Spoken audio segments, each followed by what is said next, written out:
to send out checks of $2,000, dividend checks.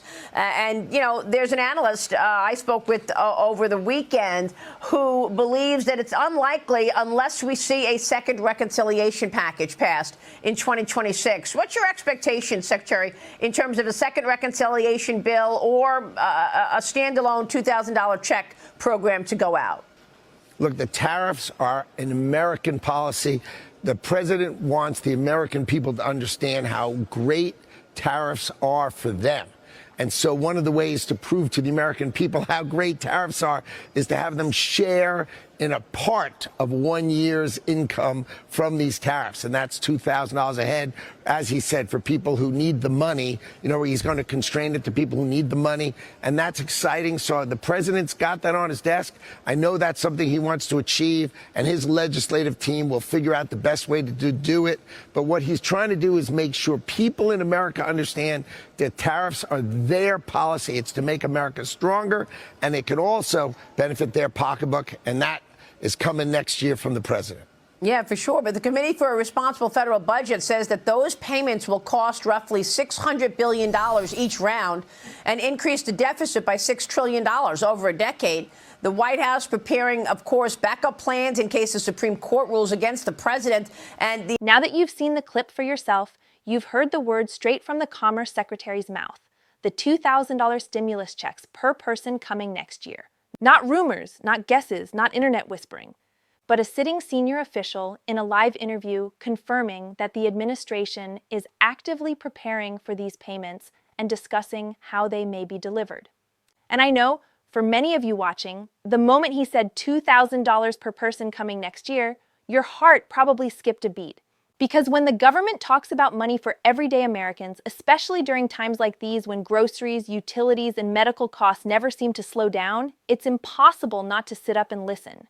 And that's exactly why I'm here with you today, to help you understand what that clip really means for seniors, why it matters, and what you should be paying close attention to in the weeks ahead. My name is Susan Harper, and for a little over 10 years now, I've worked closely with seniors all across America, helping them protect their savings, navigate confusing government updates, and make financial decisions they can feel truly at peace with. I never take your trust lightly.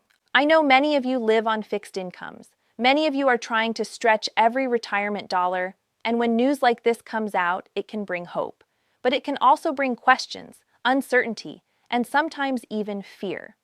So my job today is simple: to walk with you through this new $2,000 update in a calm, clear, straightforward way, without the political noise or complicated jargon that often makes these stories so overwhelming. You've worked too hard to be left confused, and you deserve someone who explains these things honestly. What sparked today's update is the interview you just watched a moment ago, where Howard Lutnick, the Commerce Secretary, spoke directly about these $2,000 payments and identified them as a priority for the president next year. And this is important because it wasn't a vague statement or a sidestep. It was a clear acknowledgement that the administration wants to move forward with direct payments and that they intend to use tariff revenue as the source. Now, I'm not interested in the politics behind it. That's not why you're here, and that's not why I'm here. My focus is on what this means for everyday seniors who are simply trying to keep up with rising costs and maintain the dignity of financial independence. When officials speak this openly, it tells us two things. First, the idea is very real enough to be discussed in national interviews. And second, there is momentum building behind it. But what does that momentum actually mean for your budget, your planning, and your expectations? That's exactly what we'll dive into next. When we break down what the Commerce Secretary actually said in that clip, it becomes clear why so many seniors are talking about this today. He didn't dance around the topic or avoid the question the way officials often do. He spoke directly about $2,000 payments tied specifically to Americans who need the money, and he emphasized that the president wants this done next year. And I know for many of you, hearing a government official say the words "coming next year" feels almost too good to trust right away, and especially after years of promises that never made it past the news cycle. But the important thing to understand is that statements like this don't get made by accident. When a Commerce Secretary speaks publicly about a financial program with a dollar amount attached, it's because conversations behind closed doors are already happening. And while it doesn't guarantee a final outcome, it does tell us that the idea is more than just talk. It's part of a serious strategy involving tariff revenue and a commitment from the president's team to get money back into the pockets of Americans who are struggling most. And here's something else that stood out to me in the clip. He didn't speak in technical terms or hide behind government language. He spoke plainly, almost casually, about this being something the president wants to achieve and something his legislative team is preparing to move forward on. That tone matters, because when officials feel confident enough to speak openly, it usually means the foundation for the plan is already being laid. But before we jump ahead, it's also important for me to be honest with you, because I always want you to feel informed rather than misled. Even though this conversation is gaining traction, there is still a lot of confusion surrounding it. People hear different timelines, different amounts, and different explanations depending on who's being interviewed. And the reason is surprisingly simple. There is no final written proposal yet, nothing officially filed, nothing fully drafted for the public to read or analyze. That's why you hear so many versions of this story. Some say it will be tied to the next reconciliation bill. Others say it might be a standalone program. Some mention tariff revenues covering the full amount, while others point out that the math doesn't perfectly line up. This isn't because anyone is necessarily lying, it's because different officials are speaking based on early drafts and internal conversations that aren't finalized. And when information is still developing, the public sees bits and pieces instead of the full picture. That's why you may feel unsure. That's why you may feel like the story keeps shifting. And that's exactly why I'm here, to help you understand the reality without the confusion. So before you let the headlines stress you out, take a breath with me. Mixed messages don't mean the idea is falling apart. They simply mean the government is still shaping the details, and they haven't announced the final version yet. My goal is to help you stay grounded while the rest of the world jumps from headline to headline. When we step back and look at the real numbers behind these proposed $2,000 checks, it becomes easier to understand both the excitement and the hesitation surrounding them. The Commerce Secretary mentioned that the payments would be funded through 1 year of tariff revenue, but when we actually look at the math, that picture becomes a little more complicated. Tariffs are essentially fees the government collects on goods coming into the country. It's not money that comes from taxpayers, it's money collected from importers. And while that revenue has certainly increased in recent years, the total amount expected for next year falls somewhere between $300 and $350 billion.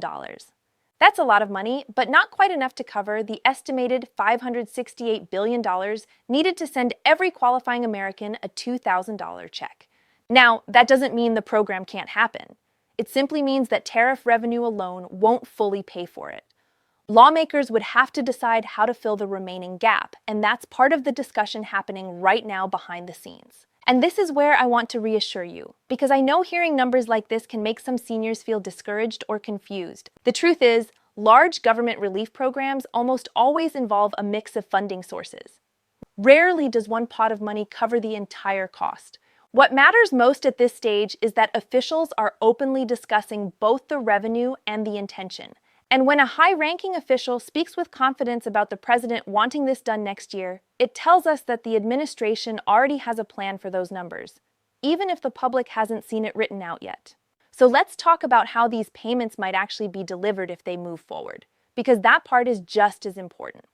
What many experts, including myself, expect is that these payments would likely be packaged into the next reconciliation bill. And if the term reconciliation bill feels intimidating, don't worry. It's much simpler than it sounds. Think of it as a special tool Congress uses to pass large spending decisions without needing the usual amount of votes. It's a shortcut they only use for big, impactful financial moves, and it's the same tool they used to send out the $1,400 stimulus checks back in early 2021. So yes, stimulus checks can be added into reconciliation bills, and historically they have been. This is why so many people keep pointing to the next reconciliation bill as the most likely place for the $2,000 payments to appear. Not because it's guaranteed, not because it's already written into the law, but because that's the simplest and most realistic path forward. And the timing is no accident either. These bills often get pushed forward in years when lawmakers want to show support for everyday Americans, especially toward the middle or end of an election cycle. It's not about taking sides politically. It's simply about understanding how these decisions get made and why certain financial programs tend to appear when they do. But I want you to hear this clearly. My purpose isn't to tell you who's right or wrong. My purpose is to help you understand how these decisions could affect your retirement, your budget, and your peace of mind. One thing that has really stood out to me over the past several weeks is just how many officials have publicly spoken about these $2,000 payments. It's not just the Commerce Secretary. It's not just one interview or one press moment. It's become a growing chorus. Economic advisors, press briefings, lawmakers, members of the administration, each one adding another layer of confirmation that this idea is being taken seriously. And I want you to understand why that matters. Every time a new official mentions the $2,000 figure, it adds pressure. It deepens the commitment. Once you tell the American people that money may be coming, especially during a time when many are struggling, it becomes very difficult to walk that promise back. Each public statement is like adding another brick to a wall. Eventually, that wall becomes too tall to ignore. And while I can't promise you the final outcome, because no one can until the bill is written and signed, I can tell you that officials don't talk this openly unless they know the public is already expecting answers. But I also want to be gentle here, because I know many of you listening right now have lived through disappointment. Some of you heard similar promises in past years that didn't materialize. And when you're on a fixed income, when you're watching prices rise faster than your monthly benefits, it's hard not to read these updates with a mix of hope and worry. That's completely normal. You're not alone in feeling that way. And that's exactly why information matters. The more clear, steady information you have, the more empowered you are to make calm decisions instead of emotional ones. The truth is, even if every official in Washington mentions the $2,000 checks, nothing is real until it is written, voted on, and signed. And that's why my advice today is focused on helping you stay prepared without relying on money that isn't guaranteed yet. So let's talk about what seniors should know right now and what steps you can take that actually make a difference. The first thing I want you to remember is this: don't build your budget around a check until it's truly approved. Hope is a beautiful thing, but it's not a financial plan. Use it for encouragement, not calculations. The second thing I always tell the seniors I work with is this: don't make big decisions based on headlines. Headlines are designed to grab attention, not to guide your retirement. Right now, your focus should be on what you can control: your monthly spending, your benefits, and your emergency cushion, even if it's small. And please don't underestimate the power of being consistent. A little saved each month is still progress. Also, keep in mind that if these payments do pass, seniors will almost certainly be among the first groups considered, especially those with lower or fixed incomes. You've heard officials say it over and over: the payments will be directed toward people who need the money. And in today's economy, many seniors do. That alone makes this proposal more than just political talk. It makes it a practical necessity. Rising prices don't pause for Washington. Needs don't pause, and conversations like these don't happen unless lawmakers know there is real pressure on American households. So as we continue following this story, I want you to stay aware, stay steady, and stay hopeful, but grounded. That's the healthiest place to be right now. As we wrap up today's update, I want to leave you with something simple and steady to hold on to. You've just heard directly from the Commerce Secretary, and you've heard me walk you through what his words really mean for seniors. These $2,000 payments are being talked about more openly than ever before, and whether they arrive through the next reconciliation bill or another path, one thing is clear: the conversation is serious and it's moving forward. My goal isn't to fill you with false hope or unnecessary fear. It's to give you clarity in a world that often feels noisy and uncertain. And if these payments do come through next year, I want you to be informed, prepared, and confident, not confused or surprised. I know many of you are carrying heavy financial worries right now. I hear your stories, I read your messages, and I understand how hard it can be to stretch every retirement dollar in today's economy. So if this video helped you feel even a little more grounded or a little more hopeful, I'm truly glad. That's why I show up here, to make sure you never feel alone while trying to understand updates that affect your future. And if you're comfortable, I'd love to hear from you. What's one money habit you wish you had learned sooner? Or one question you still have about this $2,000 proposal?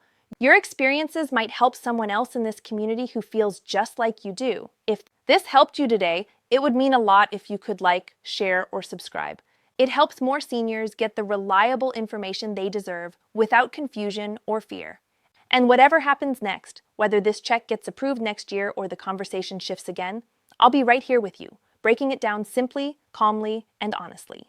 You've worked hard your entire life. You've earned peace of mind, and I'm here to help you protect it. Thank you for spending this time with me today, and until next time, please take good care of yourself. You deserve that.